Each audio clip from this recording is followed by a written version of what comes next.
Bonjour, bienvenue à ce troisième rendez-vous conso consacré aux pratiques alimentaires lorsque l'on est senior. Le but et l'objectif étant de conjuguer équilibre et plaisir pour bien s'alimenter. En effet, lorsque l'on est senior, l'organisme change, les besoins nutritionnels évoluent et très souvent, nous les méconnaissons. Pour bien vieillir, il faut d'une part bien manger, manger varié et en quantité suffisante. Bien manger freine l'apparition des soucis de santé liés à l'âge tels que les troubles digestifs très fréquents, l'hypertension, le cholestérol, l'ostéoporose, le surpoids et j'en passe. Manger varié et équilibré, c'est important, mais se faire plaisir en mangeant est aussi essentiel. Bien manger, c'est bien vieillir. Les produits laitiers. Les recommandations du Programme national nutrition santé sont de 3 à 4 portions par jour et par personne. Vous pouvez les consommer sous toutes leurs formes, le lait, les fromages, les yaourts. Leur intérêt, c'est le calcium, qui aide à lutter contre l'ostéoporose et les fractures osseuses. Il faut savoir que les fromages à pâte dure, tels que les tomes ou les mentales, sont les plus riches en calcium, par opposition aux fromages à tartiner, qui eux, sont riches en matières grasses, en sel et très pauvres en calcium. Si vous aimez manger du fromage entre le plat et le dessert, sachez vous limiter à 1 ou 2 portions, car ils sont quand même très caloriques. Enfin, vous pouvez utiliser le fromage dans les préparations culinaires, telles que les gratins, les pâtes, des légumes, en les faisant fondre ou en les râpant. Mais attention, vous consommerez dans ce cas 1 à 2 portions sur les 4 recommandées par jour. Le beurre et la crème fraîche, bien que produits laitiers, sont considérés comme matières grasses. Ils sont effectivement très gras et sont donc associés aux maladies vasculaires et à l'augmentation du cholestérol. Ils sont donc à limiter, mais pas à supprimer, car ils sont riches en vitamine A et en vitamine D, à condition d'être consommés crus ou à peine fondus. Remplacer le beurre par la margarine n'est pas une bonne idée, car tout aussi grasse que le beurre, elle n'apporte aucune vitamine. Il faut donc préférer cuisiner à l'huile et garder la belle noisette de beurre pour le plaisir du goût. Quitte à en manger peu, choisissez avec soin la qualité de votre beurre. Le terroir, les goûts sont très différents. Les viandes et les volailles.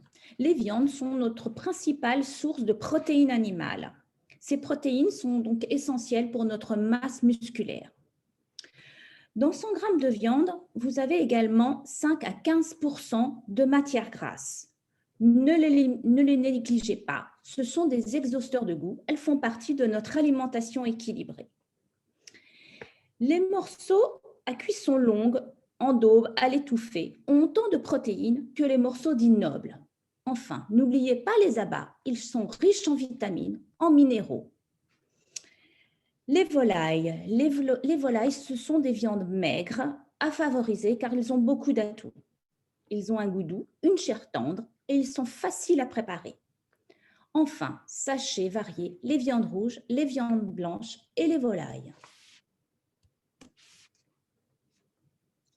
Le programme Nutrition Santé recommande de manger du poisson 1 à 2 fois par semaine, ce qui est facile car vous pouvez aussi varier les modes de cuisson, au courbouillon, grillé, en papillote, au four. Sachez que les poissons gras, harengs, maquereaux, sardines, saumons, contiennent des graisses qui sont des oméga 3, ceci étant bénéfique pour la santé, notamment dans la prévention des maladies cardiovasculaires. En matière de poissons frais, et notamment pour les poissons qui sont au sommet de la chaîne alimentaire comme le thon, privilégiez, si vous le pouvez, les filières responsables, car moins vous êtes en filière responsable et plus vous avez un poisson au sommet de la chaîne alimentaire, plus vous avez de polluants.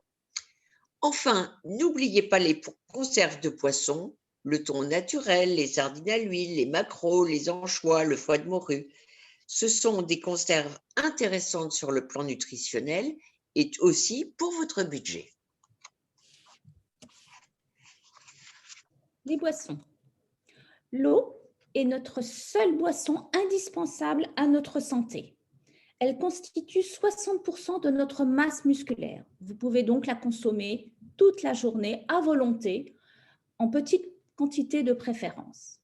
Compte tenu des risques de déshydratation, vous pouvez consommer jusqu'à un minimum 1,5 litre par jour. Enfin, si vous avez des soucis avec l'eau plate, vous pouvez l'aromatiser avec une branche de menthe ou une rondelle de citron. Si vous aimez les eaux minérales, sachez les varier. Enfin, il est clairement établi que les boissons sucrées ou alcoolisées sont nocives pour la santé. Donc, consommez-les avec modération uniquement dans les moments festifs. Et sachez que les repères sont de 1 verre par jour pour une femme, 2 verres par jour pour un homme et pas tous les jours. Les fruits et les légumes, nous le savons, doivent être consommés à raison de 5 portions par jour, que ce soit 3 de légumes et 2 de fruits ou 3 de fruits et 2 légumes. Une portion représente à peu près 80 à 100 grammes. Alors, sans prendre une balance pour tout peser, parce que c'est fatigant et un peu tristounet, on vous donne quelques idées. Une portion représente par exemple une tomate moyenne, une poignée de tomates cerises, une poignée de haricots verts, une banane, une pomme, 2 abricots. Et voilà, ce sont des petits repères. L'atout nutritionnel des légumes et des fruits sont leur teneur en vitamines, en minéraux et en fibres. Pour ce qui est des vitamines, bien sûr, plus ils sont consommés crus, plus vous gardez les vitamines. Les fruits et les légumes ont eux aussi un rôle protecteur dans l'apparition des maladies liées à l'âge, telles que l'obésité, le diabète, les cancers, le cardiovasculaire. Ils peuvent se consommer frais, bien sûr, et c'est bien, et c'est mieux, mais aussi surgelés ou en conserve. Privilégiez autant que possible les fruits et les légumes de saison et produits localement, qui d'une part sont moins chers, mais surtout beaucoup plus savoureux. Prévoyez enfin de croquer une petite poignée de fruits à coque tels que noix, noisettes, amandes et pistaches non salées par jour. Le programme Nutrition Santé le recommande, mais attention si vous avez des allergies aux fruits à coque et particulièrement aux noix. Les féculents, quant à eux, doivent contribuer à hauteur de 50% à notre apport énergétique quotidien. C'est dire leur importance. Les féculents garantissent la satiété et donc vous évitent ensuite le grignotage entre 2 repas. Il faut donc en manger non pas chaque jour, mais 2 fois par jour, puisque à chaque repas. Privilégiez, pour ne pas vous lasser, la variété. Les pâtes, les riz, les pommes de terre, les céréales, mais aussi les légumes secs qui sont plus riches en fibres et peu chers. Haricots, pois chiches, lentilles, une grande variété de légumes secs vous sont proposés et de plus en plus vous trouverez, si vous les cherchez sur Internet, des recettes un peu nouvelles pour manger avec beaucoup de bonheur ces légumes secs. Alors, on taxe souvent les féculents de faire grossir. Pas plus que d'autres, les féculents ne font pas grossir, ce sont les modes de préparation qui augmentent la ration calorique. Les pommes de terre, avec beaucoup de beurre, les gratins de pâtes avec de la crème et des lardons, ce sont ces aliments que vous allez ajouter qui augmentent la ration et non le féculent lui-même. Les œufs. Vous pouvez en manger sans problème plusieurs fois par semaine. Ce sont des aliments qui contiennent énormément de nutriments, tels que les protéines, le fer, le zinc, le sélénium, le phosphore, les vitamines A, D, B2 et B12. De plus, ils sont faciles à préparer et bon marché. Le meilleur mode de cuisson sont à la coque, pochés ou durs, où vous limitez les matières grasses. Attention, en cas d'excès de cholestérol, vous devez quand même limiter leur consommation. Le sel. L'Organisation mondiale de la santé recommande 5 grammes par jour. Nous n'y sommes pas puisque nous avons une consommation dans les pays industrialisés, et la France n'y échappe pas, qui est 2 à 3 fois supérieure à ces 5 grammes. Mais sachez aussi que 80% de nos apports en sel sont cachés dans les soupes en briques, dans les plats tout préparés, dans les charcuteries, dans les chips, et j'en passe. Et le pain fait partie aussi de ces sels cachés, puisqu'il est le premier vecteur de sel de notre alimentation. Est-ce à dire qu'il faut supprimer le sel? Non, le sel est important car il joue un rôle capital dans le plaisir de se nourrir. Il développe la qualité organoleptique des aliments et donc nous donne du plaisir. Il n'est donc pas question de sacrifier les assaisonnements et notamment le sel. Donc le réduire, oui. Alors comment le réduire? En privilégiant le fait maison, puisque vous gardez la maîtrise sur le sel que vous allez y ajouter. Le supprimer, non. Un régime sans sel ne doit jamais être engagé sans prescription médicale, car il expose à des risques accrus de déshydratation et à une perte d'appétit. Les pains. Le pain est un aliment à forte valeur culturelle en France. Il est toutefois très intéressant de par sa teneur en glucides complexes, protéines, fibres, vitamines et minéraux tels que le magnésium, phosphore ou potassium. Il faut savoir que les besoins nutritionnels des Français en glucides complexes ne sont pas comblés. Enfin, sachez que les pains complets ou bio contiennent 2 à 3 fois plus de fibres, minéraux et vitamines que le pain blanc. Attention, le pain est également le premier vecteur de sel de notre alimentation. Pour 100 g de pain, il y a 2 g de sel sur les 5 recommandés par jour. Les desserts. Le premier dessert par excellence, ce sont les fruits bourrés de vitamines que vous pouvez consommer de façon variée en toute saison. Vous pouvez les consommer crus, en compote, en salade. Les desserts lactés, eux, sont des aliments riches en calcium. Vous pouvez les enrichir avec du riz, de la semoule, du millet ou les aromatiser. Mais attention, comme les pâtisseries, préférez celles maison où vous allez maîtriser le sucre et les graisses. Toutefois, quand on a du diabète et du cholestérol, il vaut mieux les éviter.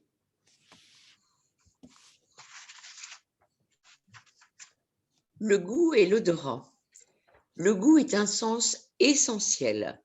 En cas d'altération, l'appétit diminue et l'alimentation devient moins variée. Les spécialistes constatent que l'origine d'une perte de goût est étroitement liée à une diminution de l'odorat. Il faut savoir que le zinc est un oligoélément essentiel pour activer l'enzyme gustine responsable du goût. Alors, quand il y a une diminution du goût, il faut privilégier ou augmenter les aliments qui en contiennent le plus, comme les abats, la viande rouge, le pain complet, les œufs et champion toute catégorie, les huîtres. Alors, au-delà de manger ces aliments pour augmenter l'activation de l'enzyme gustine, on peut aussi renforcer la saveur des aliments, cuisiner avec des saveurs plus fortes, en ajoutant aussi des épices, des aromates et des herbes, en mastiquant bien pour libérer les saveurs et arriver à satiété. Plus vous mastiquez, plus la saveur effectivement va se développer. Si vous avalez sans mastiquer beaucoup, effectivement, il n'y aura pas beaucoup de saveur dans ce que vous allez manger. Mais stimulez aussi l'appétit en cuisinant ce que vous aimez et en dressant de jolies assiettes. Enfin, buvez suffisamment pour éviter le dessèchement de la bouche et la déshydratation fréquente chez les seniors. Les bons rythmes alimentaires. il est recommandé de faire 3 à 4 repas quotidiens, à savoir le petit déjeuner, le déjeuner, le goûter qui peut être un repas à part entière pour les seniors et le dîner. Respectez un intervalle de 3 heures entre chaque repas pour faciliter la digestion et éviter les reflux gastriques. Enfin, prenez le temps de manger pour bien mastiquer. Il vous faudra dans ce cas 30 minutes pour le petit déjeuner, 1 heure pour le déjeuner et 45 minutes pour le dîner.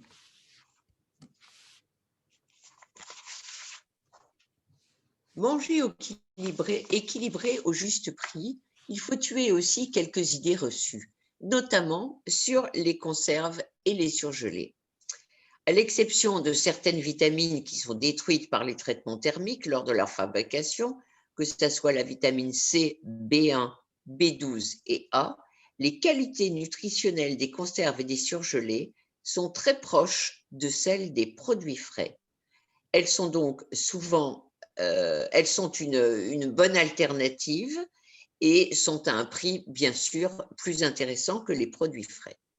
Ça ne veut pas dire qu'il faut en manger tous les jours, mais qu'on peut les introduire de temps en temps dans son alimentation. Quant aux marques de distributeurs, au premier prix, au hard discount, nos très nombreux tests comparatifs UFC que choisir ont démontré qu'il n'y avait aucune différence nutritionnelle notable entre ces 3 catégories de produits. Donc, ne vous laissez pas abuser par ceux qui vous disent que les marques de distributeurs sont moins intéressantes. La saveur peut être différente, mais la qualité nutritionnelle est la même. Quelques conseils à retenir. Gardez plaisir à manger en cuisinant des produits que vous aimez, en mettant de la couleur dans vos plats et en dressant une belle assiette. Enfin, bougez tous les jours. Le sport entretient notre capital osseux. Il vous suffit de 30 minutes de marche par jour pour combler ce besoin. Un verre de lait apporte autant de calcium que 2 yaourts. Et que dans certaines eaux minérales, vous avez jusqu'à 150 grammes de calcium par litre. Voilà, cette présentation est maintenant terminée. Nous vous remercions pour cette écoute et nous vous donnons rendez-vous à notre prochain rendez-vous conso. À bientôt.